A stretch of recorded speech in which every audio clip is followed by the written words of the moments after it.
আজকের আলোচনা করব আইপিএম বা ইন্টিগ্রেটেড পেস্ট ম্যানেজমেন্ট, অর্থাৎ সুসংহত উপায়ে শস্য রক্ষা। এই সুসংহত উপায়ে শস্য রক্ষা বলা হচ্ছে কেন না, এই উপায়ে যদি আমরা শস্য রক্ষা করতে পারি, অর্থাৎ রোগ পোকা দমন যদি ফসলে করতে পারি, তাহলে আপনার ফসল যেমন রক্ষা হবে, তেমন পরিবেশে কিন্তু কোনো কুপ্রভাব বা ক্ষতিকর প্রভাব কিন্তু পড়বে না। এই জন্য আমরা একে সুসংহত উপায়ে শস্য রক্ষা বলছি। তো এই পদ্ধতিতে 4টি স্টেপে ভাগ করা হয়েছে বা 4টি ধাপে আমরা ভাগ করতে পারি। আপনার ফসলে যদি পোকা লেগে যায়, তাহলে কিন্তু আপনি হঠাৎ করে খুব ক্ষতিকর বা খুব কড়া ডোজের ওষুধ প্রয়োগ করবেন না। তার আগে কিছু কিছু কাজ রয়েছে, সেইগুলো যদি করতে পারেন, তাহলে আপনার ফসলও রক্ষা হবে, চাষে খরচ কমবে, সর্বোপরি আপনার পরিবেশ রক্ষা হবে। এই জন্যে এই 4টি ভাগে কিন্তু বা 4টি ধাপ অবলম্বন করে আমরা ফসলটাকে রক্ষা করব। 4টি ধাপ কী কী না, একটি হচ্ছে পরিচর্যা। প্রথম ধাপ আমাদের পরিচর্যা বা কালচারাল মেথড। দ্বিতীয়ত মেকানিক্যাল মেথড বা যান্ত্রিক পদ্ধতি। তৃতীয় জৈবিক পদ্ধতি বা বায়োলজিক্যাল মেথড। এবং সর্বশেষ অর্থাৎ 4 নম্বর পদ্ধতি হলো কেমিক্যাল মেথড বা রাসায়নিক পদ্ধতি। প্রথম যেটা রয়েছে পরিচর্যা বা কালচারাল মেথড, সেটা কি না, আপনার ক্ষেতে যদি গাছ ঘন হয়ে যায়, দেখবেন রোগ পোকার আক্রমণ বেশি হবে। আপনার যে বাউন্ডারি বা ভেড়ি রয়েছে সেইটা পরিষ্কার যদি না থাকে, রোগ পোকার আক্রমণ বেশি হবে। আপনার যদি আগাছা জমিতে বেশি থাকে, তাহলে কিন্তু রোগ পোকার আক্রমণ বেশি হবে। এইগুলো কিন্তু পরিচর্যার মধ্যে পড়ছে। এইগুলো কিন্তু প্রথমত আপনার এই কাজগুলো কিন্তু সঠিকভাবে করতে হবে, তাহলে কিন্তু আমাদের অনেকটাই কিন্তু ফসল রক্ষা করা যায়। তারপরে কি আছে, দ্বিতীয়ত আছে মেকানিক্যাল মেথড বা যান্ত্রিক পদ্ধতি। এই পদ্ধতিতে পাখি বসার জন্য ব্যবস্থা করে দিতে হবে। বাঁশের উপরে কঞ্চি লাগিয়ে সেটাকে মাচা তৈরি করে দিলে পাখি এসে বসবে, পোকামাকড় সেখানে করে খাবে। এটা একটা উপায় হবে। হাত বাছাই করে ফেলে দিতে হবে পোকা বা পোকার লার্ভা। তাছাড়া রয়েছে হলুদ ফাঁদ, ফেরোমন ফাঁদ, বিষাক্ত টোপ, লাইট ট্র্যাপ বা আলোক ফাঁদ, এইগুলো কিন্তু যান্ত্রিক পদ্ধতির মধ্যে পড়ছে। হলুদ ফাঁদ কি না, একটি হলুদ পেপারের উপরে স্টিকি বা ওই আঠা জাতীয় এক ধরনের দেওয়া থাকে, দেখবেন সবসময় কীট পতঙ্গ কিন্তু ওই হলুদ রঙটাকে আকৃষ্ট করে।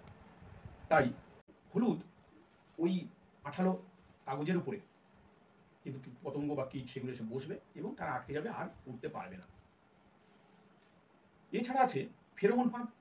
ফেরোমন ফাঁদে ব্যাপারটা হলো লিকুয়ার দেওয়া থাকবে একটি উল্টানো গ্লাসের মতো একটি যন্ত্রে বা একটা গ্লাস ফানির মতো থাকবে, তার 3-4টে ছিদ্র করা থাকবে এবং ওর ভিতরে একটি লিকুয়ার ঝোলান্ত অবস্থায় থাকবে।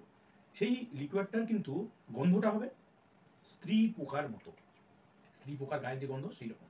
তো স্ত্রী পোকা আছে ভেবে পুরুষ পোকারা ওই ফানেলের মধ্যে ঢুকে যাবে, কিন্তু আর বেরোতে পারবে না। কিন্তু ওখানে কোনো স্ত্রী পোকা নেই, ওদেরকে বোকা বানানো হয়, সেইখানটায় ঢুকে গিয়ে ওরা বেরোতে পারছে না এবং ওতে কেরোসিন বা জল দেওয়া থাকে, ওরা ওতে পড়ে মারা যাচ্ছে।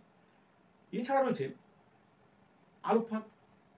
কোনো কেরোসিন ল্যাম্প বা মোমবাতি বা ইলেকট্রিক বাল্ব একটা মাঠের আপনার ক্ষেতের মাঝখানে দিয়ে দিলেন, তার নিচে একটি গামলা বা পাত্রেতে জল দিয়ে দিলেন, দেখবেন ওই আলোর আকৃষ্ট হয়ে ওরা রাত্রিরে এসে ওই আলোর কাছে আসবে এবং ওই গামলাতে পড়ে গিয়ে ওরা মারা যাবে। এটা হচ্ছে আলোক ফাঁদ। এইভাবে কিন্তু আমরা মেকানিক্যাল পদ্ধতি বা যান্ত্রিক পদ্ধতিতে কিন্তু দমন করতে পারবো। তৃতীয়ত কি আছে না, বায়োলজিক্যাল পদ্ধতি, জৈবিক পদ্ধতি, যেটা কিছু কিছু পোকা যারা হচ্ছে আমাদের এই শত্রু পোকাকে খেয়ে ওরা বেঁচে থাকে, সেই পোকাগুলোকে ফসলে আগমন বাড়িয়ে ওই শত্রু পোকাগুলোকে তাদের দ্বারা খাইয়ে আমাদের ফসল কিন্তু রক্ষা করা যায়। তো এই যেমন লেডি বার্ড বিটেল যেগুলো রয়েছে বা আপনাদের বলতা ভিমুল, এগুলো কিন্তু ওই শত্রু পোকাগুলোকে খেয়ে এরা বেঁচে থাকে। এইগুলোকে আপনার ফসলে কিন্তু আগমন বাড়াতে হবে। ওই জন্য অহেতুক স্প্রে করবেন না কীটনাশক, তাহলে কিন্তু এদের পরিমাণ কমে যাবে। এবং লাস্ট আছে কেমিক্যাল বা রাসায়নিক পদ্ধতি। যখন দেখবেন এই আগের 3টে পদ্ধতি কাজ হলো না, যখন আমার ফসলের ক্ষতির সীমা বা ইটিএল আমরা বলে থাকি 10%, অর্থাৎ 10% ক্ষতি পৌঁছে গেছে, তখন কিন্তু আমরা এই রাসায়নিক বা শেষ পদ্ধতিটা কিন্তু আমরা ব্যবহার করব। সেখানে কীটনাশক ব্যবহার করতে হবে, করে কিন্তু আমরা এই পোকা দমন করতে পারবো।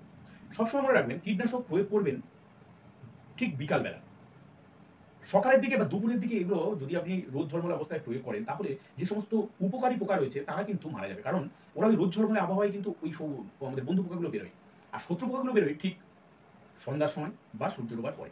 তাই অহেতুক স্প্রে করবেন না এবং নিয়ম মেনে স্প্রে করুন, সঠিক সময়ে স্প্রে করুন, তাতে বন্ধু পোকার আগমন বাড়বে, পরিমাণ বৃদ্ধি হবে ফসলে এবং শত্রু পোকা দমন করা সহজ হবে। তো এইভাবে আপনারা চাষ করুন এবং সুসংহত উপায়ে ফসল রক্ষা করে আপনারা ফসল লাভজনকে পরিণত